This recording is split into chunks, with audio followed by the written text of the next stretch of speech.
Soy Malcolm X. Y si estás escuchando esto, es porque ya no estoy aquí para contártelo en persona. Pero mi historia, mi verdad, debe vivir más allá de mí. Porque en cada palabra que voy a compartir contigo, hay una lección que costó sangre, lágrimas y años de oscuridad antes de encontrar la luz. Nací Malcolm Little en Omaha, Nebraska, el 19 de mayo de 1925. Pero déjame decirte algo, ese apellido, Little, era una mentira. Era el nombre que los esclavistas le dieron a mi familia, como si fuéramos pequeños, insignificantes. Desde el primer día de mi vida, llevé encima la marca de la opresión, y no lo sabía. Mi padre, Earl Little, era un hombre imponente. Medía casi 2 metros, tenía la piel oscura como la noche y predicaba las enseñanzas de Marcus Garvey. Creía que el hombre negro debía regresar a África, que nunca seríamos libres en América. Los blancos lo odiaban por eso. Recuerdo las noches cuando llegaba a casa con el rostro tenso, contándonos que habían amenazado a nuestra familia otra vez. Recuerdo el miedo en los ojos de mi madre, Louise, cuando las ventanas se rompían en mitad de la noche y las antorchas iluminaban nuestro jardín. Cuando tenía 4 años, nuestra casa se incendió. Los bomberos llegaron y la vieron arder sin hacer nada. Solo se quedaron ahí, observando cómo nuestro hogar se convertía en cenizas. Después, cuando mi padre intentó reclamar el seguro, le dijeron que había sido un accidente. Pero nosotros sabíamos la verdad. Sabíamos que habían sido ellos. 2 años después, encontraron el cuerpo de mi padre en las vías del tren. Dijeron que había sido un accidente, que se había caído. Pero su cráneo estaba aplastado en un lago y su cuerpo completamente destrozado. Un hombre de 2 metros no se cae así a un tren. Lo mataron. Y cuando mi madre fue a reclamar el seguro de vida, le dijeron que mi padre se había suicidado, que no tenía derecho a nada. Esa fue mi primera lección sobre América, que podían matarte, quemarte, robarte, y después sonreír mientras te decían que había sido tu culpa. Mi madre nunca se recuperó. 8 hijos. Sin esposo, sin dinero, sin esperanza. La vi desmoronarse poco a poco, día tras día. Se hablaba sola, dejaba de comer, perdía la conexión con la realidad. Los trabajadores sociales llegaron y dijeron que no podía cuidarnos. Nos separaron. Yo tenía 12 años cuando me arrancaron de los brazos de mi madre, y me pusieron en un hogar de menores. Fue ahí donde aprendí que el sistema no solo mata cuerpos, también mata almas. En la escuela, era de los mejores estudiantes. Tenía sueños. Quería ser abogado. Pero cuando se lo dije a mi maestro, el señor Ostrovsky, me miró con esa sonrisa condescendiente que conoces, ha sido negro en América, y me dijo, Malcolm, sé realista. Los negros no pueden ser abogados. ¿Por qué no piensas en ser carpintero? Esa noche, algo murió dentro de mí. No era solo que me hubiera dicho que no podía ser lo que quería ser. Era que me lo había dicho con bondad, como si me estuviera haciendo un favor. Como si me estuviera protegiendo de una fantasía peligrosa. Ahí entendí que no importaba qué tan inteligente fuera, qué tan duro trabajara, qué tan bien me comportara.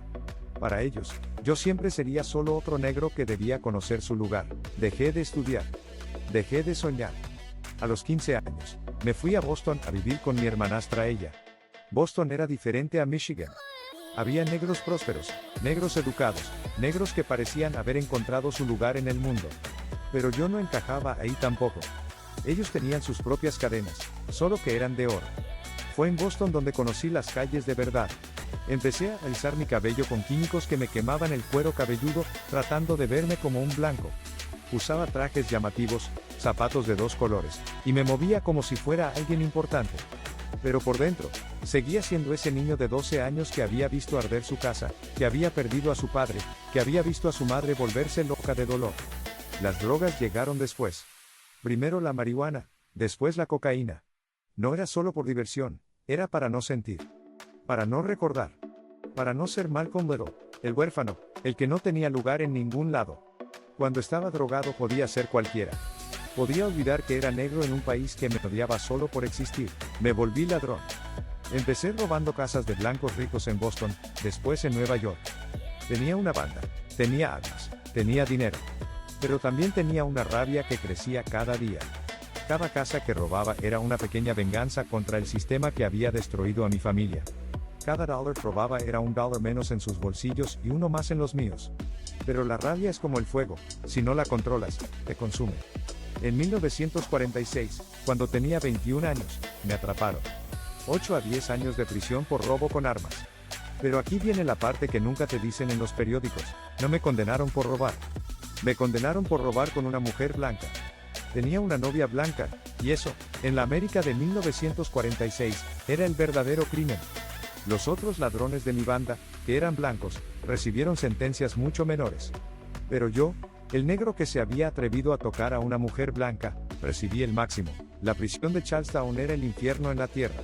Celdas diminutas, comida podrida, guardias que te trataban como si fueras menos que un animal. Los primeros meses estuve como loco. Gritaba, peleaba, me drogaba con cualquier cosa que pudiera conseguir. Los otros prisioneros me decían Satán porque parecía que el diablo mismo vivía dentro de mí. Pero fue en ese infierno donde encontré mi salvación. Mi hermano Reginald vino a visitarme y me dijo algo que cambió mi vida para siempre.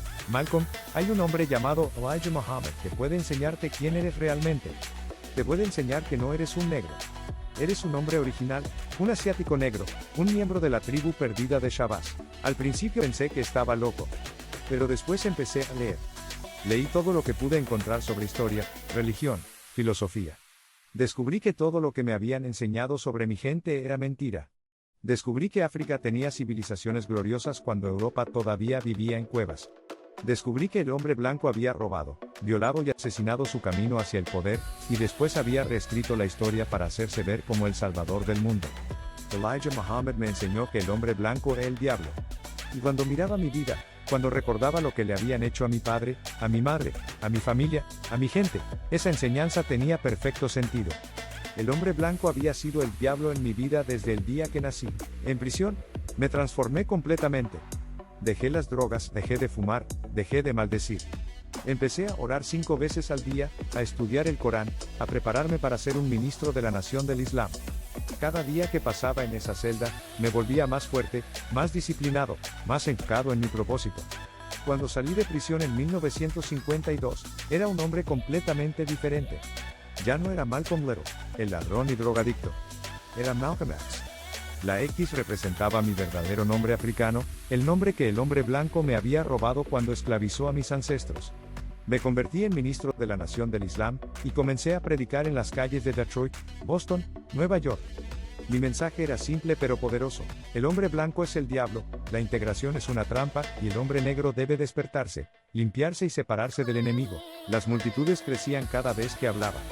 Llegaban cientos, después miles de personas para escucharme. Veían en mí a alguien que no tenía miedo de decir la verdad, alguien que no se disculpaba por ser negro, alguien que no pedía permiso para existir. Pero mientras predicaba el odio hacia el hombre blanco, algo dentro de mí estaba cambiando. Empecé a ver contradicciones en las enseñanzas de Elijah Muhammad. Predicaba pureza moral, pero yo sabía que tenía relaciones sexuales con sus secretarias jóvenes.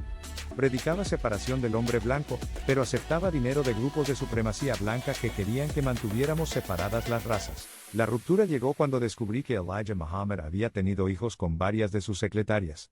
Para mí, que había puesto mi vida entera en sus manos, que había creído en él como si fuera un profeta, esto fue devastador. Pero cuando traté de confrontarlo, me dijeron que me callara, que no hiciera preguntas. En 1964, dejé la nación del Islam. Fue la decisión más difícil de mi vida. Era como dejar a mi familia, mi identidad, mi propósito. Pero sabía que no podía seguir predicando algo en lo que ya no creía completamente. Decidí hacer la peregrinación a la Meca, el Hajj. Y fue ahí, en Arabia Saudita, donde mi mundo se volvió a transformar. Por primera vez en mi vida, vi musulmanes de todas las razas orando juntos, comiendo juntos, tratándose como hermanos verdaderos. Vi blancos que me trataban con respeto genuino, no por condescendencia o culpa, sino porque éramos hermanos en la fe. Entendí que el problema no era el color de la piel, sino el sistema de opresión. Entendí que había blancos que también eran víctimas del sistema, y que había negros que eran cómplices del mismo. La lucha no era racial, era humanitaria. Regresé a América como el Haj Malik el Shabazz, con una nueva comprensión del mundo. Ya no predicaba que todos los blancos eran diablos. Predicaba que el sistema de supremacía blanca era diabólico, pero que los individuos podían cambiar, podían unirse a la lucha por la justicia. Pero este cambio me costó caro. La nación del Islam me declaró traidor. Empezaron a amenazarme, a mi familia. Nuestra casa fue bombardeada. Sabía que querían matarme. Cada día que despertaba, me preguntaba si sería el último. El 21 de febrero de 1965, mientras daba una conferencia en el Audubon Ballroom en Manhattan, 3 hombres se levantaron y me dispararon. 16 balazos. Morí ahí mismo, frente a mi esposa Betty y mis hijas, frente a 400 personas que habían venido a escuchar mi mensaje de unidad y justicia. Pero aquí estoy, hablándote desde más allá de la muerte, porque hay algo que necesitas entender. Mi muerte no fue el final de mi historia, fue el comienzo de mi verdadero legado. Durante mi vida fui muchas cosas: un niño inocente, un delincuente perdido, un prisionero transformado, un predicador de odio, un peregrino iluminado, un líder asesinado. Pero en cada etapa de mi vida, hubo una constante: la búsqueda de la verdad, sin importar cuán dolorosa fuera. Aprendí que el dolor no es tu enemigo. El dolor es tu maestro. Cada golpe que recibí en la vida me enseñó algo sobre la naturaleza del mundo, sobre la fortaleza del espíritu humano, sobre el precio de la libertad. La rabia tampoco es tu enemigo. La rabia es energía pura. Pero debes aprender a canalizarla. Durante años, mi rabia me destruyó. Después, aprendí a usarla para destruir la ignorancia, la injusticia, las mentiras que nos mantienen encadenados. La disciplina es lo que transforma el dolor en sabiduría y la rabia en poder. En prisión, aprendí que la verdadera libertad no viene de afuera, viene de adentro. No importa qué tan pequeña sea tu celda, tu mente puede ser infinita si la disciplinas. No importa qué tan oprimido estés, tu espíritu puede ser indomable si lo fortaleces, pero la disciplina sin propósito es vacía. Debes encontrar tu misión en la vida. La mía era despertar a mi gente, mostrarles que no tenían que aceptar la opresión, que podían exigir respeto, que podían crear su propio destino. Y cuando encuentres tu propósito, prepárate para sacrificarlo todo por él. Porque los que tienen el poder nunca lo van a entregar voluntariamente. Van a pelear, van a mentir, van a matarte si es necesario. Pero si tu propósito es justo, si tu causa es verdadera, tu muerte solo hará que tu mensaje sea más fuerte. Mira lo que pasó conmigo. Cuando estaba vivo, me llamaban extremista, agitador, predicador de odio. Pero después de mi muerte, las mismas personas que me habían atacado empezaron a citar mis palabras, a reconocer mi contribución, a enseñar mi historia en las escuelas. La verdad es como el agua, puede ser contenida por un tiempo, pero siempre encuentra la manera de fluir. Y cuando fluye, limpia todo lo que encuentra en su camino. Si algo aprendí en mi viaje desde Malcolm Gladwell hasta el Malik el Shabazz es esto: nunca aceptes la versión del mundo que te quieren imponer. Cuestiona todo. Investiga por ti mismo. Lee, estudia, viaja, conoce gente diferente. La ignorancia es la única cadena verdadera, y la educación es la única llave verdadera, pero no cualquier educación. No la educación que te enseña a ser un buen esclavo, sino la educación que te enseña a ser un ser humano libre. La educación que te enseña tu historia real, tu valor real, tu potencial real. Y cuando aprendas quién eres realmente, cuando entiendas de dónde vienes y hacia dónde vas, entonces tendrás la responsabilidad de enseñarle a otros. Porque la libertad individual sin libertad colectiva es una ilusión. Ninguno de nosotros es libre hasta que todos seamos libres. Este es mi legado, mi regalo para ti. No importa qué tan oscuro sea tu presente, qué tan doloroso sea tu pasado, qué tan incierto sea tu futuro. Dentro de ti tienes el poder de transformarte, de levantarte, de convertirte en la persona que estás destinado a ser. Pero ese poder requiere trabajo. Requiere disciplina. Requiere valor. Requiere que estés dispuesto a cambiar, a crecer, a admitir cuando estás equivocado, a seguir buscando la verdad incluso cuando es incómoda. Yo cometí muchos errores en mi vida. Prediqué odio cuando debería haber predicado justicia. Juzgué a las personas por su color de piel cuando debería haberlas juzgado por sus actos. Seguí ciegamente a líderes que no merecían mi lealtad cuando debería haber confiado en mi propio juicio. Pero cada error me enseñó algo. Cada caída me hizo más fuerte. Cada crisis me acercó más a la verdad. Y al final, cuando las balas atravesaron mi cuerpo, morí como un hombre libre, no como un esclavo. Esa es la diferencia entre existir y vivir. Existir es simplemente respirar, comer, dormir, repetir. Vivir es encontrar tu propósito, luchar por él, crecer a través de él y transmitirlo a otros. Yo viví. Viví intensamente, completamente, sin reservas. Y aunque mi tiempo en la tierra fue corto, cada día que tuve lo usé para buscar la verdad, para luchar por la justicia, para convertirme en el hombre que Dios quería que fuera. No te digo esto para que me idolatres. Te lo digo para que te inspires. Porque si Malcolm Gladwell, el huérfano de Nebraska, el ladrón de Boston, el prisionero de Charlestown, pudo transformarse en Malcolm X y después en el Malik el Shabazz, entonces tú también puedes transformarte en quien estás destinado a ser. El mundo necesita tu verdad. El mundo necesita tu luz. El mundo necesita tu contribución única e irreemplazable. Pero solo tú puedes decidir darla. Así que levántate. Despiértate. Edúcate. Disciplínate. Encuentra tu propósito. Y después, Sin importar lo que cueste, vívelo. Porque al final, no importa cuántos años vivas, sino cómo vives esos años.